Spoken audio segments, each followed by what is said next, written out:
آج شنایا کی رخصتی کا دن تھا۔ ہر طرف گہما گہمی تھی۔ سارا گھر نہایت ہی بہترین طریقے سے سجایا گیا تھا۔ مہندی لگانے والی اور دلہن کو تیار کرنے والی لڑکیاں آ گئی تھیں۔ میں ایسے میں گھر کے کاموں میں پھنسی ہوئی تھی۔ امی نے مجھے اپنے ساتھ کچن میں لگایا ہوا تھا۔ بابا باہر مہمانوں کو دیکھ رہے تھے۔ جو مہمان آ رہے تھے انہیں سب سے پہلے چائے پیش کی جا رہی تھی، اور یہی وجہ تھی کہ میں کچن میں تھی۔ کچھ فراغت ملی اور فنکشن کا ٹائم ہوا تو میں جلدی سے اٹھی اور تیار ہونے کے لیے اپنے کمرے کی طرف جانے لگی، کیونکہ باہر اگر رہتی تو لوگ مجھے کاموں میں ہی مصروف کرتے رہتے۔ مجھے تو فنکشن کے لیے تیار ہونا تھا۔ میں نے امی سے کہا، امی مجھے فنکشن کے لیے تیار ہونا ہے، باقی چیزیں آپ خود دیکھ لیجئے گا، میں جا رہی ہوں۔ یہ کہتے ہوئے میں اپنے کمرے کی طرف چل پڑی، لیکن میرے کمرے سے پہلے ایک کمرہ اور بھی آتا تھا۔ یہ کمرہ میری بڑی بہن شنایا کا تھا، جو آج دلہن بننے کے لیے تیار ہونے والی تھی۔ اس کے کمرے سے بالکل بھی کسی کی آواز کا احساس نہیں ہو رہا تھا۔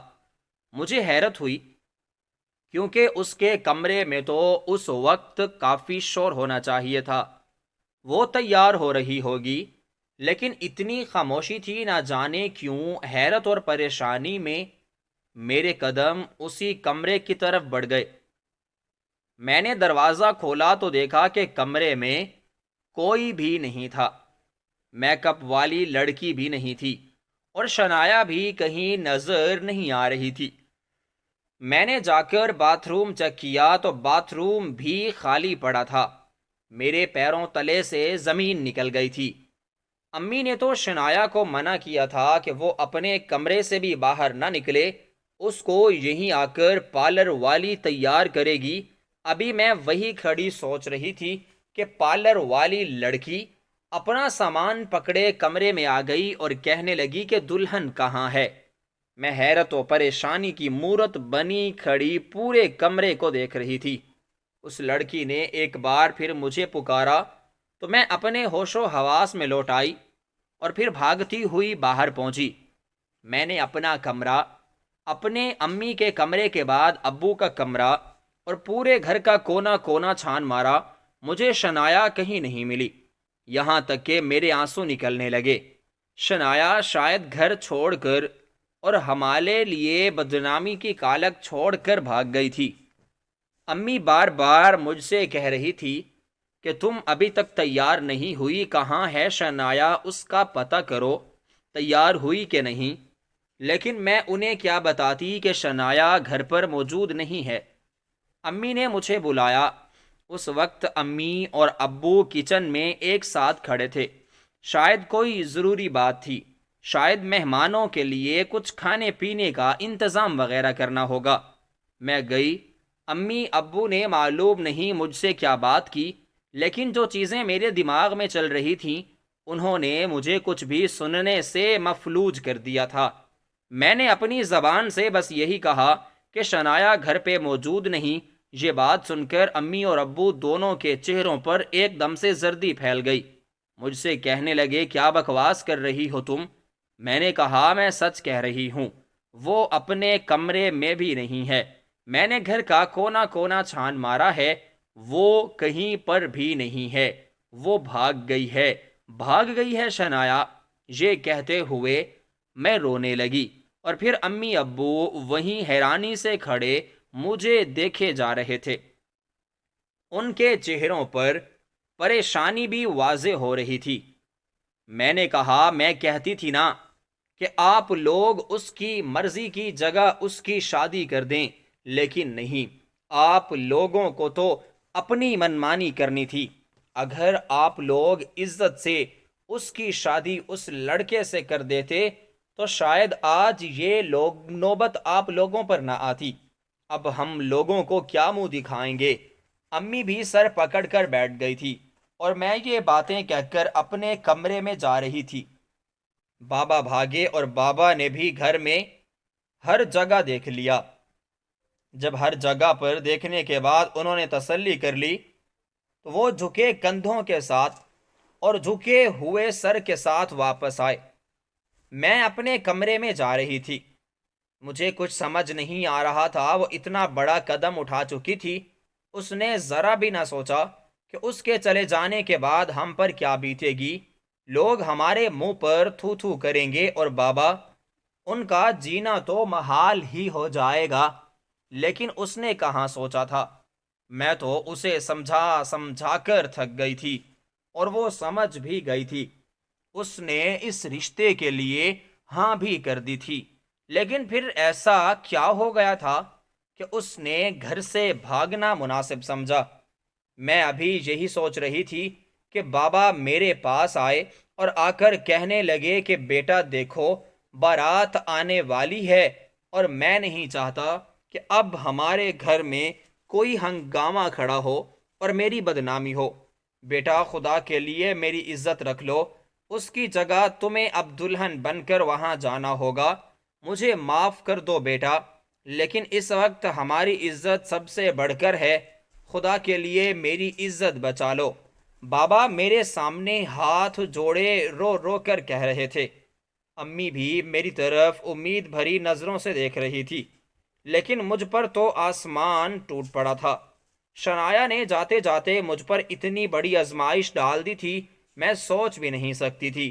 وہ تو میری بڑی بہن تھی، مجھ سے بے حد پیار بھی کرتی تھی، مجھے کبھی کسی مشکل میں وہ نہیں دیکھ سکتی تھی، لیکن آج وہ خود ہی مجھے اس مشکل کے حوالے کر گئی تھی۔ وہ جانتی تھی کہ میرے کئی خواب ہیں اپنی زندگی کو لے کر۔ میں اپنی زندگی میں کچھ بڑا کر گزرنا چاہتی تھی۔ ابھی تو میری پڑھائی بھی مکمل نہیں ہوئی تھی، لیکن پھر بھی یہ بھونچال آ گیا تھا کہ مجھے اپنے ماں باپ کے گھر کو خیر باد کہہ کر دوسرے گھر میں چلے جانا تھا۔ اگر میں انکار کرتی تو میرے بابا کی عزت کا اور ذلت کا سوال تھا۔ میں نے اس بات میں سر ہلا کر بابا کو ہاں کہہ دی اور اپنے کمرے میں چلی آئی۔ اب وہاں پر شنایا کے تیار ہونے کی بجائے مجھے تیار کیا جانے لگا۔ میں کئی وسوسوں میں بیٹھی تھی، میرا دل دھڑک کر حلق میں آ گیا تھا۔ نہ جانے وہ لوگ کیسے ہوں گے، میرے ساتھ کیا برتاؤ کریں گے۔ میرے دماغ میں بس یہی چل رہا تھا۔ شنایا کے لیے لایا جانے والا عروسی جوڑا مجھے پہنا دیا گیا تھا، اور دلہن کو تیار کرنے والی مجھے اب دلہن کی طرح تیار کر رہی تھی۔ مجھے شنایا کی جگہ دلہن بنا کر سٹیج پر لا کر بٹھا دیا گیا تھا، اور میں اپنی آنے والی زندگی کے بارے میں بے حد فکر مند تھی۔ شنایا میری بڑی بہن تھی، وہ اور میں ایک دوسرے سے بس 2 سال ہی چھوٹی بڑی تھیں، لیکن ہم دونوں شکل و صورت میں اور جسامت میں بالکل ایک جیسی تھیں، بس تھوڑا سا نین نقش کا فرق تھا۔ باقی اگر کوئی ہمیں دیکھ لیتا تو یوں سمجھتا کہ ہم جڑوا بہنیں ہیں۔ میری بڑی بہن شنایا کو مجھ سے بے حد پیار تھا، اور مجھے بھی اس سے بے حد لگاؤ تھا۔ ہم دونوں جہاں جاتی ہیں ایک ساتھ جاتی، ایک ساتھ ایک جیسے کپڑے پہنتی، اور ہر چیز بالکل ایک جیسی کرتی۔ ہمیں یوں دیکھ کر ہمارے ماں باپ بہت خوش ہوتے تھے، بلکہ ہمیں دیکھنے والے لوگ بھی بہت زیادہ خوش ہوتے تھے۔ یوں ہی ہماری زندگی بہت اچھے طریقے سے گزر رہی تھی۔ ہماری زندگی میں بہت سکون تھا، لیکن اچانک ہی ہماری زندگیوں میں ایک ایسا موڑ آیا جس نے ہماری زندگیوں کو بدل کر رکھ دیا، اور وہ موڑ کوئی اور نہیں بلکہ شنایا کا لایا ہوا تھا۔ یہ شنایا کی زندگی کا فیصلہ تھا۔ شنایا مجھ سے اپنی ہر بات شیئر کرتی تھی، لیکن اسے یہ بات مجھ سے چھپائے رکھی۔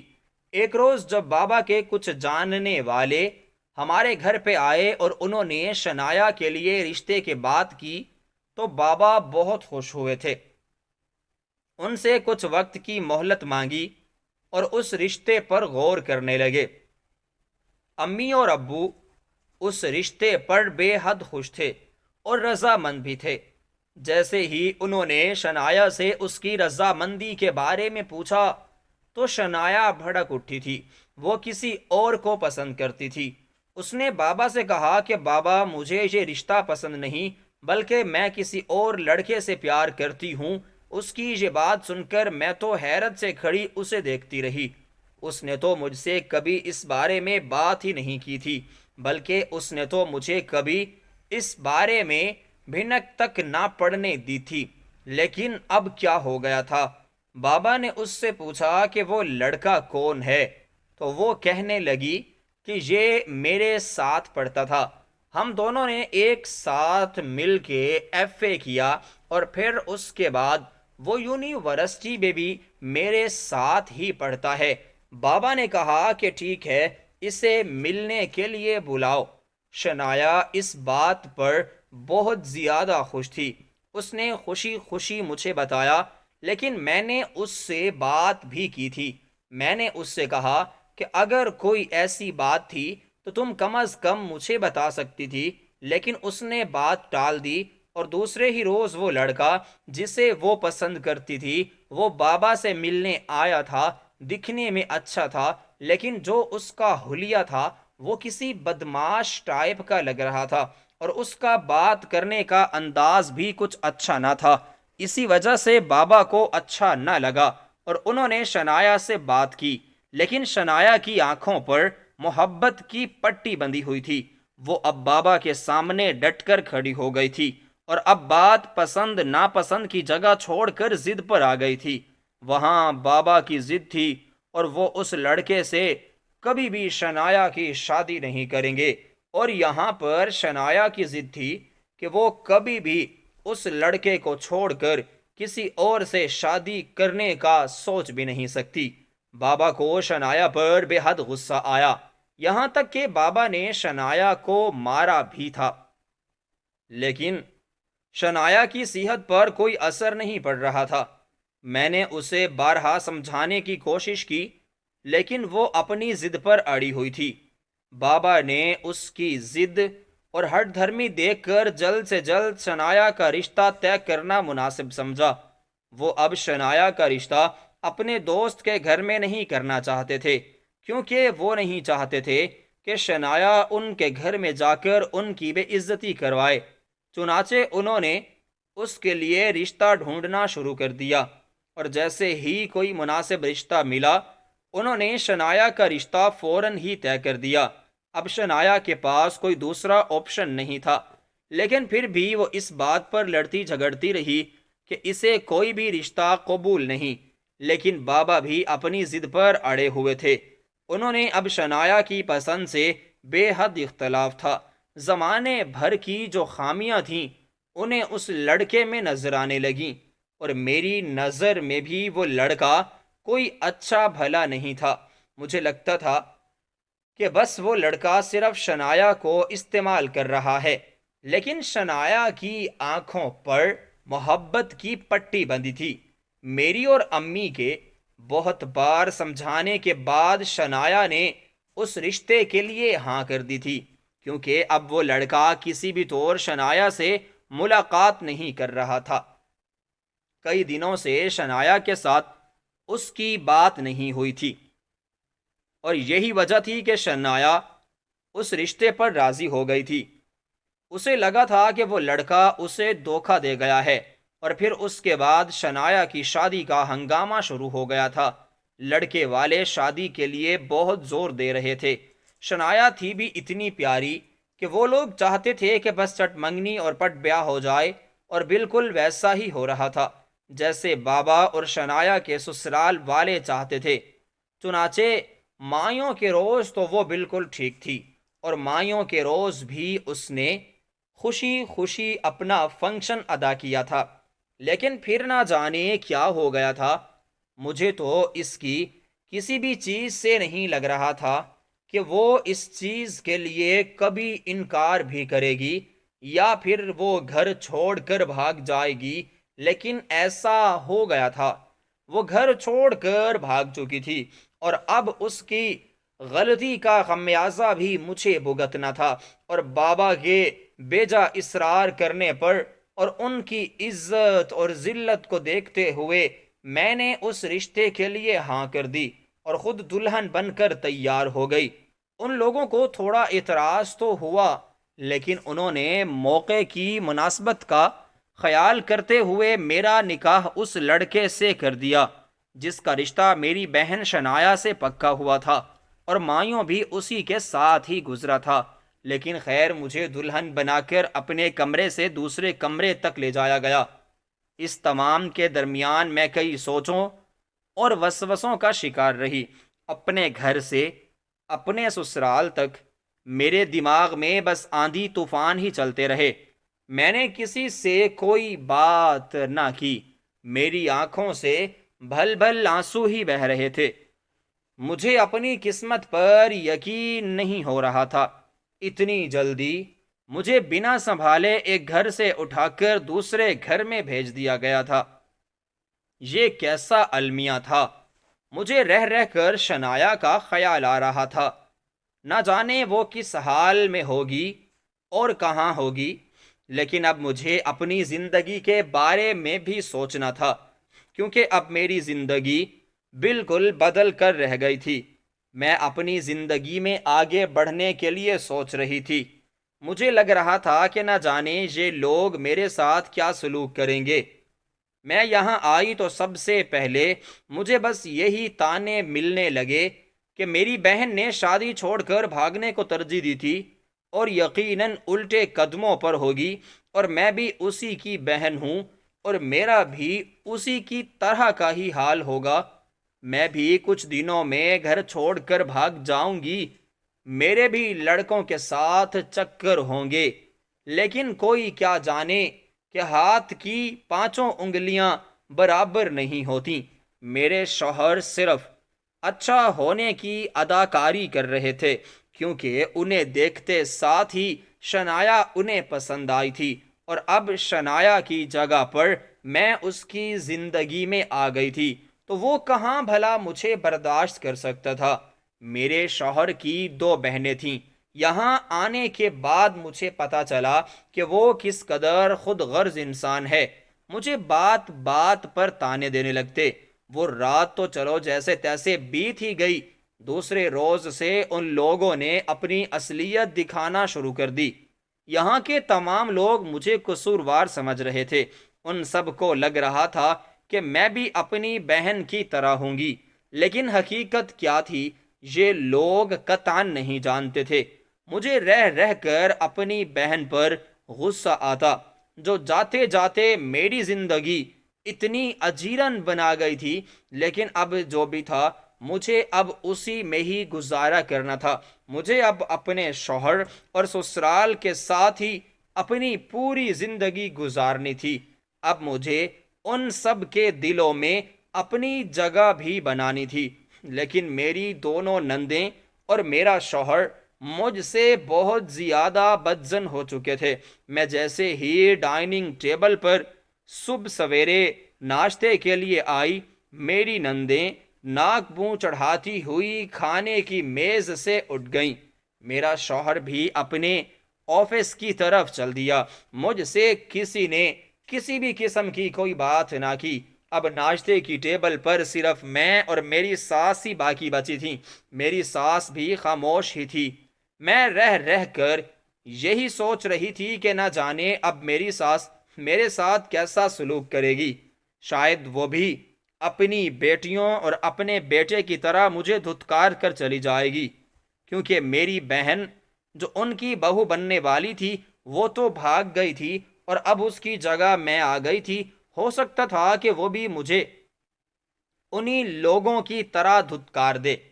میں سر جھکا کر ناشتے کی میز پر آ بیٹھی تھی اور اپنی ساس کے بولنے کی منتظر تھی۔ میرے سامنے بہت سی اشیاء موجود پڑی تھیں، لیکن میرا تو دل نہیں کر رہا تھا کہ میں کوئی بھی چیز اٹھاؤں۔ اس سے پہلے کہ میری ساس مجھے کچھ کہتی، میں نے دیکھا کہ ڈرائنگ روم سے کوئی چلتا ہوا تیزی کے ساتھ آ رہا ہے۔ باتوں کی آواز بھی آ رہی تھی۔ میں نے چونک کر ادھر دیکھا تو میرے امی ابو میرے لیے ناشتہ لائے تھے۔ وہ دونوں کافی خوش نظر آ رہے تھے۔ میری ساس بھی اٹھ کر ان کی طرف چل دی۔ ہم سب لوگ بہت خوش تھے۔ میں اپنے ماں باپ سے مل کر بہت خوش تھی، لیکن میری آنکھیں پھر بھی انہیں دیکھ کر بھر آئی تھیں۔ میری ساس بڑی خوش اخلاقی سے ان لوگوں کو ملی، میرے ماں باپ سے ملی۔ اسی وجہ سے مجھے کچھ تسلی ہو گئی تھی، ورنہ میری نندوں اور میرے شوہر کے برتاؤ نے تو مجھے توڑ کر رکھ دیا تھا۔ میرے ماں باپ مجھے ناشتہ دے کر واپس چلے گئے اور میں اپنے گھر میں ہی رہ گئی۔ وقتاً فوقتاً میرے سسرال والوں کے رشتہ دار مجھے دیکھنے کے لیے آ رہے تھے۔ سبھی کہہ رہے تھے کہ بہت پیاری جوڑی ہے دونوں کی، لیکن میرا شوہر تو پہلے دن ہی اپنے آفس چلا گیا تھا۔ اسے مجھ سے زیادہ اپنا کام اہم لگ رہا تھا۔ میری نندیں سارا دن اپنے کمروں سے نہ نکلیں، بس ایک میری ساس ہی تھی جو سارا دن میرے ساتھ ہی تھی۔ لیکن ہاں، یہ بات تھی کہ اس نے مجھ سے بات کرنے میں کافی احتیاط برتی تھی۔ یوں ہی دن گزرنے لگے اور میرا اس گھر میں اب کافی سے زیادہ دل لگنے لگا، کیونکہ اب یہ میرا اپنا ہی گھر تھا اور میں اسی گھر میں ہی رہنا چاہتی تھی۔ میرا شوہر اور میری نندوں کے اس برتاؤ نے مجھے توڑ کر رکھ دیا تھا۔ میں جیسے ہی ان کے برتاؤ سے دکھی ہوتی، میری ساس میرے پاس آ جاتی۔ وہ مجھے سمجھاتی کہ بیٹا، کسی کی باتوں پر برا نہیں مناتے۔ میں جانتی ہوں کہ وہ تینوں تمہارے دل کو بہت ٹھیس پہنچاتے ہیں، لیکن تمہیں اپنا ظرف دکھانا ہوگا۔ دیکھو، ہر جگہ پر ہمارے دشمن بھی موجود ہوتے ہیں اور ہمارے دوست بھی موجود ہوتے ہیں، اسی لیے ہمیں ہر حال میں خوش رہنا چاہیے۔ دیکھو بیٹا، یہاں پر میں تمہارے ساتھ ہوں، میری بیٹیاں بھی ہیں، میں بیٹیوں والی ہوں اور بیٹی کا دکھ اور درد سب کچھ سمجھ سکتی ہوں۔ تم بھی کسی کی بیٹی ہو۔ میں یہاں تمہیں اپنی بہو نہیں، بلکہ میں تمہیں اپنی بیٹی بنا کر لائی ہوں۔ اگر ان لوگوں کو تم سے کوئی مسئلہ ہے تو انہیں رہنے دو، مجھے تو تم سے کوئی مسئلہ نہیں ہے۔ تم میرا خیال رکھتی ہو، میں تمہارا خیال رکھتی ہوں، ورنہ یہ تینوں تو اپنے موبائل فون میں ہی گم ہو گئے ہیں۔ انہیں باہر کی دنیا کی کوئی پرواہ نہیں ہے، یہاں تک کہ میری بھی۔ انہیں دیکھ کر میں سوچتی ہوں کہ یہ میری اولاد ہے، لیکن انہیں ذرا بھی احساس نہیں ہے۔ سارا دن میں کچن میں کام کرتی رہتی ہوں، ایک اولاد کے کمرے میں جاتی ہوں، وہ اپنے موبائل فون میں گھسی ہوتی ہے۔ دوسری بیٹی کے کمرے میں جاتی ہوں تو اس نے اپنے کانوں میں ہینڈ فری لگا کر خود کو فون میں غرق کر لیا ہوتا ہے۔ اور بیٹا، اسے تو آفس کے کام سے فرصت نہیں ملتی، جب آتا ہے تو وہ اپنا موبائل لے کر اپنے بستر میں گھس جاتا ہے۔ میرا تو اس گھر میں جیسے اجنبیوں والا کردار باقی رہ گیا ہے۔ میری ساس کی یہ باتیں مجھے اندر تک گھائل کر رہی تھیں۔ ان کی باتیں سن کر مجھے بہت دکھ ہو رہا تھا۔ وہ مجھے بالکل اپنی ماں کے جیسی لگنے لگی تھی۔ میری ماں بھی مجھ سے ایسے ہی پیار کرتی تھی اور مجھے ایسے ہی سمجھاتی تھی جس طرح آج مجھے میری ساس سمجھا رہی تھی۔ میری ساس کہنے لگی کہ دیکھو سائمہ، تم بہت اچھی لڑکی ہو، مجھے اپنی بیٹیوں سے زیادہ پیاری ہو، کیونکہ تم جب سے یہاں آئی ہو تم نے میرا بہت خیال رکھا ہے۔ میری آنکھوں میں آنسو آ گئے تھے۔ میں نے اپنی ساس کا ہاتھ اپنے ہاتھوں میں لیا اور کہنے لگی، امی، آپ کو پتہ ہے یہاں آنے کے بعد جس شخصیت نے مجھے اپنائیت دی، جو پیار دیا، وہ کون ہے؟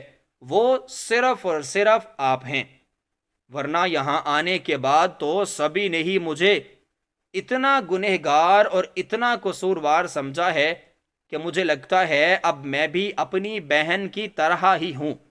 میں خود کو قصوروار سمجھنے لگی ہوں۔ یہ سبھی لوگ مجھے کہتے ہیں کہ میں اپنی بہن جیسی ہوں گی، یہاں تک کہ میرے شوہر نے بھی مجھے آج تک کبھی بھی اپنی بیوی ہونے کا درجہ تک نہیں دیا۔ ابھی میں اور میری ساس یہی باتیں کر رہے تھے کہ میرا شوہر اندر داخل ہوا اور اپنی ماں پر بھڑک اٹھا تھا۔ میری ساس اٹھی اور کہنے لگی، یہ کیا کہہ رہے ہو جنید؟ تو تم پتہ بھی ہے وہ تمہاری نئی نویلی دلہن ہے، اس کے ساتھ ایسا سلوک کرنا کون سی اچھی بات ہے؟ اور دیکھو، میں کوئی عام ساسوں جیسی نہیں ہوں، میں اسے بیٹی بنا کر یہاں لائی ہوں اور اس کی ماں بھی بن کر میں دکھاؤں گی۔ میں تم لوگوں کو کوئی اجازت نہیں دیتی کہ تم میں سے کوئی بھی سائمہ کے ساتھ اس طرح سے بدسلوکی کرے اور اس کے کردار پر ایسے انگلی اٹھائے۔ آج میری ساس نے میرے حق میں بولا تھا اور مجھے بہت اچھا لگا تھا، میری آنکھوں میں آنسو تھے۔ وہ حق جو میرے شوہر نے ادا کرنا تھا وہ میری ساس ادا کر رہی تھی۔ میرا شوہر کہنے لگا کہ اسے اس کی بہن کے کیے گئے کام کی سزا مل رہی ہے، اگر اس کی بہن پاک باز ہوتی تو یہ بھی پاک باز ہوتی، اس کا بھی یقیناً شادی سے پہلے کسی اور کے ساتھ چکر ہوگا۔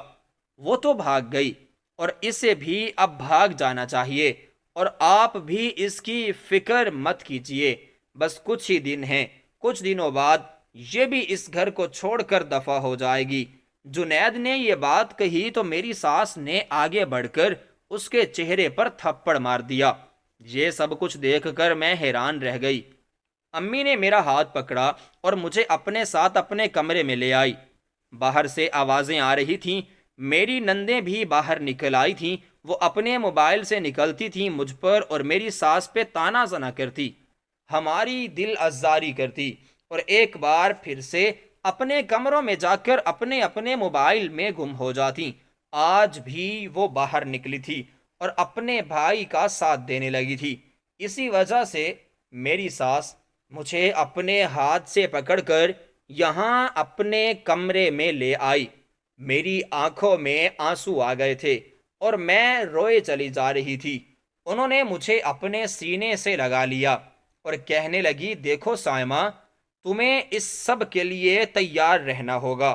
میں جانتی ہوں کہ مجھ سے بہت بڑی غلطی سرزد ہو گئی ہے، میں نے اپنے اس نافرمان بیٹے کے لیے تمہیں یہاں بیاہ کر لانے کی بہت بڑی غلطی کی ہے۔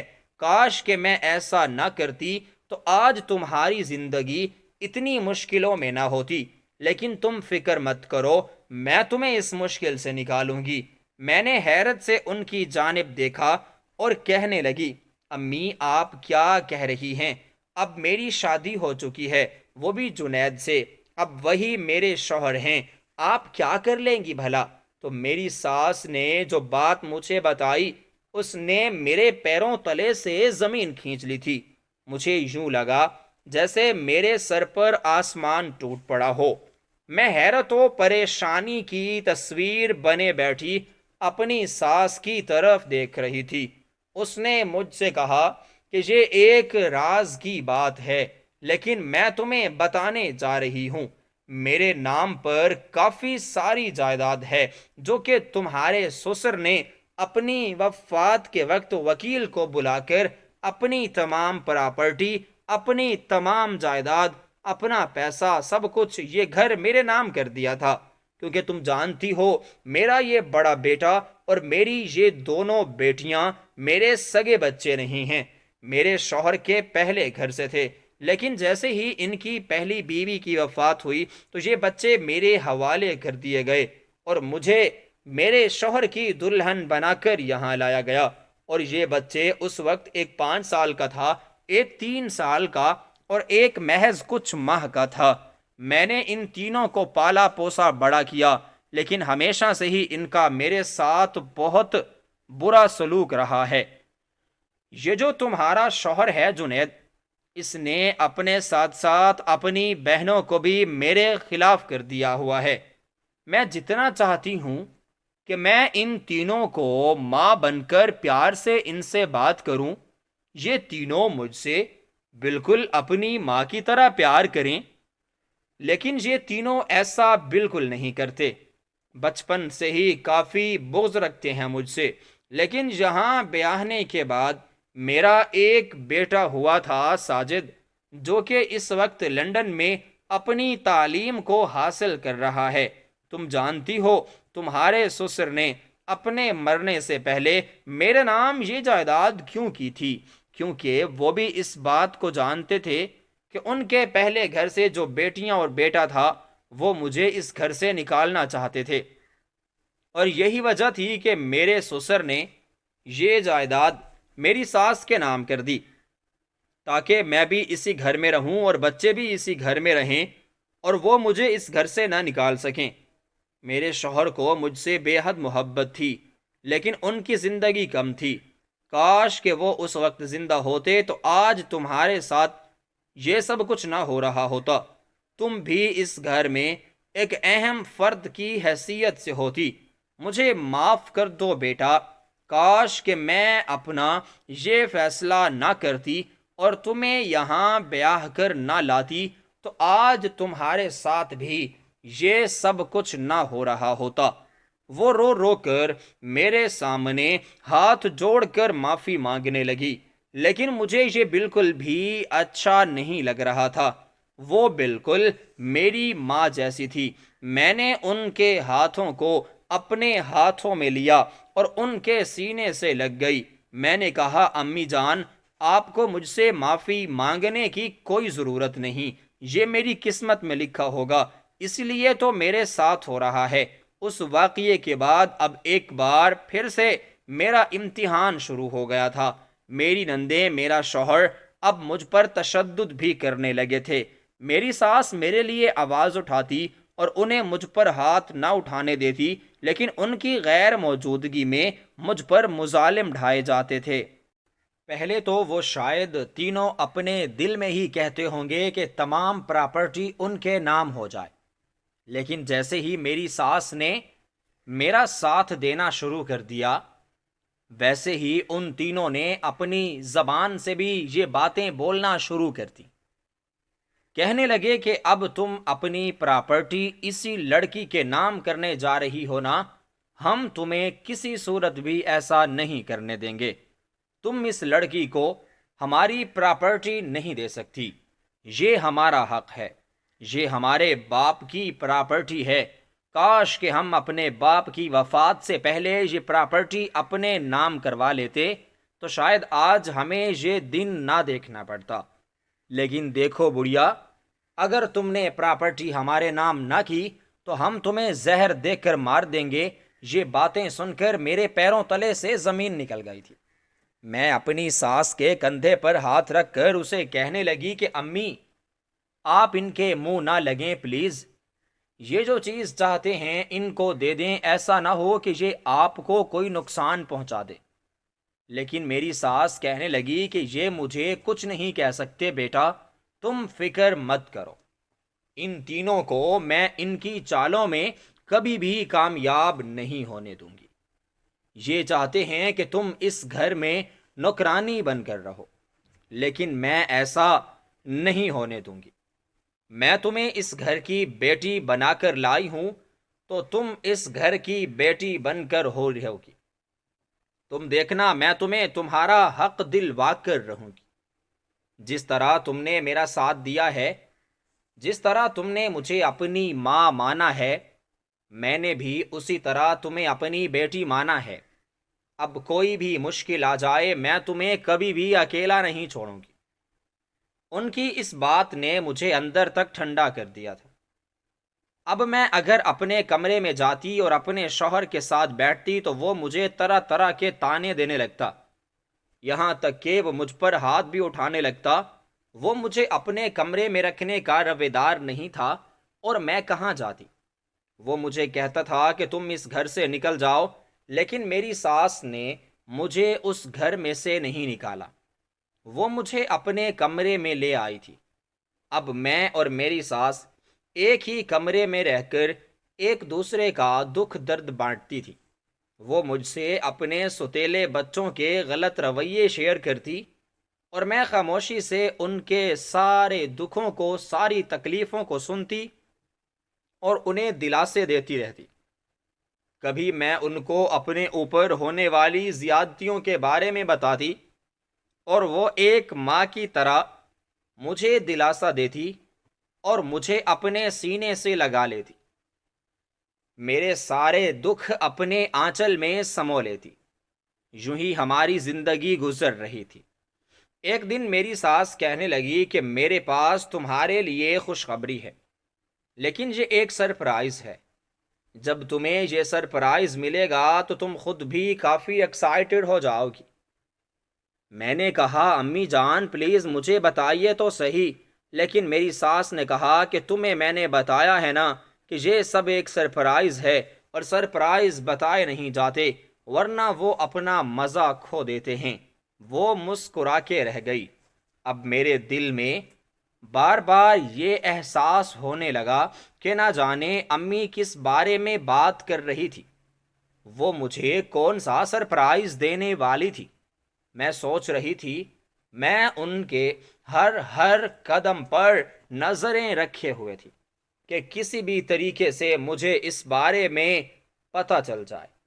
میں یوں ہی کچن میں کھانا بنانے کے لیے جا ہی رہی تھی کہ میرے قدم کسی آواز نے آ کر روک لیے۔ آواز کسی اور کی نہیں بلکہ میرے شوہر اور اس کی بہنوں کی تھی۔ وہ تینوں یہ منصوبہ کر رہے تھے کہ آج کے کھانے میں وہ زہر ملا دیں گے اور امی کو جان سے مار دیں گے۔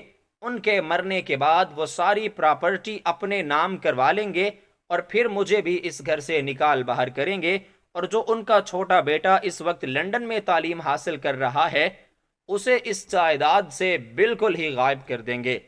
امی جان کے خلاف یہ سازش مجھے بالکل بھی اچھی نہیں لگ رہی تھی۔ میری آنکھوں میں آنسو نکل آئے تھے۔ میں بھاگتے ہوئے اپنی ساس کے کمرے میں پہنچی اور کہنے لگی امی جان آپ کو پتہ ہے آپ کے لیے بہت بڑی سازش رچی جا رہی ہے۔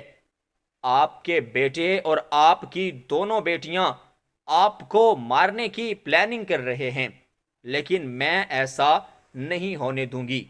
خدارا آپ اس قہر سے بچ جائیں، آپ کو خدا کا واسطہ ہے آپ اس گھر سے چلی جائیں، ورنہ یہ لوگ تو آپ کو مار ڈالیں گے۔ مجھے بہت زیادہ خوف محسوس ہو رہا تھا۔ اس گھر میں میری غمخوار واحد میری ساس ہی تھی، جو کہ بالکل میری ماں کے جیسی تھی۔ میں بھلا انہیں کیسے اس طرح مرنے دے سکتی تھی؟ میری ساس نے میرے کندھے پر ہاتھ رکھا اور کہنے لگی تم بے فکر ہو جاؤ، آج ان کی بازی الٹنے والی ہے۔ میں حیرت و پریشانی سے اپنی ساس کی طرف دیکھنے لگی۔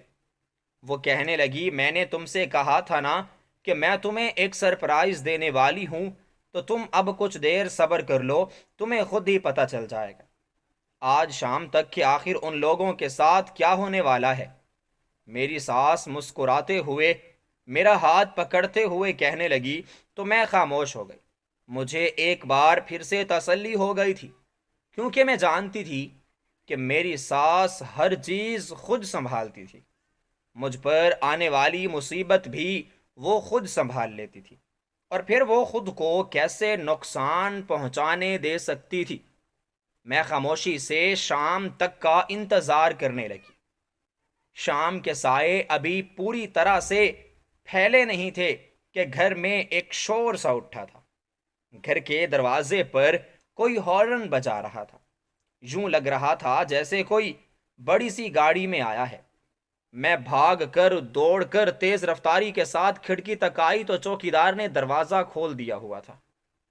وہاں سے ایک خوبصورت اور بڑی گاڑی گھر میں آتی ہوئی دکھائی دی۔ اس میں ایک لڑکا سوار تھا۔ وہ کافی ہینڈسم تھا۔ وہ جو ہی گاڑی گیراج میں کھڑی کر کے اس میں سے نکلا، اس نے اپنے بیگ سے نکالے اور ملازم کو اشارہ کیا کہ وہ ساتھ لیے اندر آ جائے۔ میں اپنی کھڑکی سے کھڑی یہ سب کچھ دیکھ رہی تھی۔ میں جلدی سے فاسٹ ہو کے باہر نکلی اور اپنی ساس کے کمرے میں پہنچی تو دیکھا کہ میری ساس پہلے ہی باہر نکلی کھڑی تھی۔ انہوں نے مجھ سے کہا کہ سائمہ سرپرائز تیار ہے، آ جاؤ۔ میں حیرت اور پریشانی سے اپنی ساس کے پیچھے پیچھے چلنے لگی۔ ابھی ہم باہر نہ نکلی تھیں کہ وہ لڑکا اندر آیا۔ اس کے ساتھ اس کا ملازم بھی موجود تھا، جس نے اس کے بیگ اٹھائے ہوئے تھے۔ وہ بھاگتے ہوئے اپنی ماں کے سینے سے لگ گیا۔ یہ دیکھ کر میں حیران رہ گئی۔ یہ یقیناً ساجد ہی تھا جس کے بارے میں میری ساس نے مجھے بتایا تھا کہ وہ ان کا چھوٹا بیٹا ہے جو لندن میں تعلیم حاصل کر رہا ہے۔ میں حیرانگی سے دیکھ رہی تھی۔ میری ساس نے میرے ہاتھ سے پکڑا اور کہنے لگی کہ یہ سائمہ ہے جنید کی بیوی، لیکن جنید اسے چھوڑنے پر آ گیا ہے۔ یہ بات سن کر اس نے میری طرف دیکھا اور مجھے سلام کیا۔ اس کے بعد میری ساس میرا اور اس کا ہاتھ پکڑتے ہوئے اپنے کمرے میں لے آئی۔ میری نندیں اور میرا شوہر کھڑے یہ سب مناظر دیکھ رہے تھے۔ وہ ملنے کے لیے آگے بھی نہ بڑھے تھے۔ شاید ان کے دماغوں پر گھنٹیاں بجنے لگی تھیں، شاید خطرے کی گھنٹی۔ میری ساس نے کچھ کاغذات بھی بنوا رکھے تھے، وہ اس نے میرے حوالے کیے کہ جاؤ اور جا کر یہ کاغذات جنید کو دے کر آؤ۔ میں تو حیران اور پریشان رہ گئی۔ میں نے کہا یہ کیا ہے؟ میری ساس نے مجھ سے کہا کہ اسے کھولنے کی کوشش تم مت کرنا، بس جا کر اسے پکڑا دینا اور اس سے کہنا کہ وہ اس پر سائن کرتے۔ میں حیرت و پریشانی سے یہ سب کچھ دیکھ رہی تھی۔ میں نے کہا آپ مجھے بتائیں تو صحیح کہ آخر ہے کیا یہ؟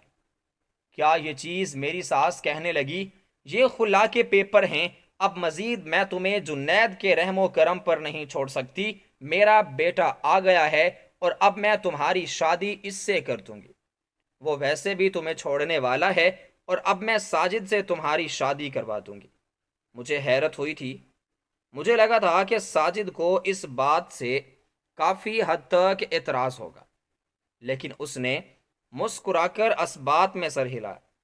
میں خاموشی سے اٹھی اور اپنے کمرے کی طرف چل دی جہاں جنید تھا۔ میں نے جنید کے سامنے وہ کاغذات رکھے اور ان سے کہنے لگی کہ امی جان کہہ رہی ہیں کہ ان پر سائن کر دو۔ وہ بکھلا کر اٹھا اور پھر کاغذات کو دیکھ کر بولنے لگا کہ تم نے کیا سمجھا تھا کہ میں خلا کے پیپرز پر سائن کر دوں گا؟ ہرگز ایسا نہیں ہوگا۔ لیکن میں نے اس سے کہا کہ اب میں اپنا حق لینا چاہتی ہوں، میں اس گھر سے جانا چاہتی ہوں۔ تمہیں تو ویسے بھی میرا اس گھر میں وجود برداشت نہیں ہے، اس لیے مجھے طلاق دے دو اور خاموشی سے مجھے جانے دو۔ اسی وقت جنید کہنے لگا کہ میں تمہیں ہرگز طلاق نہیں دوں گا۔ اگر میں نے تمہیں خلا دے دی تو میری ساری جائیداد کی حصہ دار ہوگی۔ جو کچھ لکھا ہوا تھا مجھے وہ سب کچھ دینا ہوگا۔ میں نے کہا تو مجھے اپنے منہ سے طلاق دے دے، میں تم سے کچھ نہیں مانگوں گی۔ میرے یہ کہتے ہوئے میرے شوہر نے کچھ سوچا اور پھر فوراً ہی 3 بار مجھے طلاق دے دی۔ میرے دل میں ایک ٹھیس سی اٹھی تھی اور میری آنکھوں میں آنسو بھی آئے تھے۔ میں نے ایسا تو کبھی نہ سوچا تھا، لیکن خیر میری ساس میرے ساتھ موجود تھی۔ میں اپنی ساس کے کمرے میں واپس آئی اور کہنے لگی کہ اس نے مجھے طلاق دے دی ہے۔ میری ساس نے میرے سر پر ہاتھ رکھتے ہوئے کہا اور مجھ سے کہنے لگی کہ اب تمہیں گھبرانے کی بالکل بھی ضرورت نہیں ہے، میں آج ہی تم دونوں کا نکاح کر دیتی ہوں۔ ویسے بھی تمہارے شوہر نے تمہارے قریب آ کر تمہیں ہاتھ نہیں لگایا تو پھر تمہاری عدت بھی نہیں بنتی، لیکن پھر بھی کسی عالم فاضل سے پوچھ ہی لیتے ہیں۔